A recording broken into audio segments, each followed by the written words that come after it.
वफाकी वज़रा ने जो प्रेस कॉन्फ्रेंसेस की, तो मेरे ख्याल में पहले उनको उस पर माफ़ी मांगनी चाहिए, क्योंकि उनका ये स्टैंड बनता ही नहीं था जो उन्होंने लिया।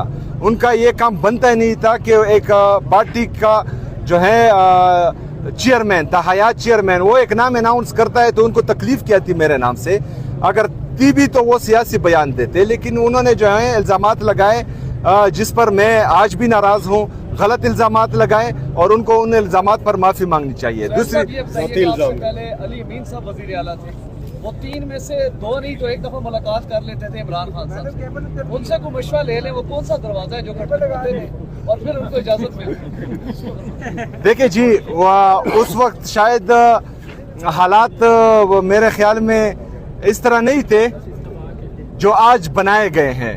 इन्होंने जो प्रेस कॉन्फ्रेंसेस की हैं और मुझ पर क्रॉस लगाने की नाकाम कोशिश की थी, तो मेरे ख्याल में अभी जो है वो उस बात पर शर्मिंदा भी हैं और जो है बार बार उसकी वजाहत भी दे रहे हैं। तो उम्मीद है कि हमारी अदालतें जो है वो इंसाफ करेगी और मुझे मिलने देगी। सीएम साहब माशाल्लाह, आपको अल्लाह ने बड़ी इज्जत दी है, आप पीटीआई वर्कर्स के लिए जो है एक रोल मॉडल बन गए हैं, आपको इतना बड़ा मतलब ओहदा मिल गया है। लेकिन इसके साथ साथ जो है आपने गुज़िश्ता हफ्ते जो है एक टॉक की और जिसमें आपने जो है वो सिक्योरिटी के हवाले से कोलेटरल डैमेज की इस्तलाह करते हुए पाक फौज को जो है वार क्राइम्स का जिम्मेदार करार दे दिया और पूरे इंडिया ने जो है आपके इस बयान को उठा के उसके ऊपर जो है प्रोग्राम किए। ये तो इंडिया का एजेंडा है, तो आपने वो कैसे पाक फौज को जो है वार क्राइम का जिम्मेदार करार दिया? और दूसरा, जब दहशत गर्दी होती है तो 50-100 बच्चे मारे जाते हैं, क्या वो कोलेटरल डैमेज नहीं है?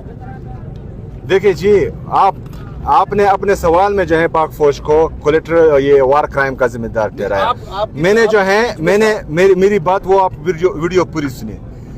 मैंने वहाँ ये कहा कि जो इंटरनेशनल स्टैंडर्ड के मुताबिक कोलेटरल डैमेज की डिफिनीशन है, उसमें जो है इंटेंशन और प्रोपोर्शन देखा जाता है।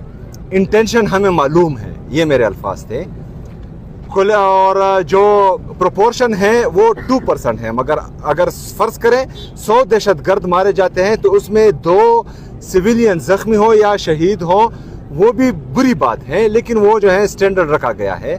लेकिन यहाँ पर जो है 21 लोग शहीद होते हैं।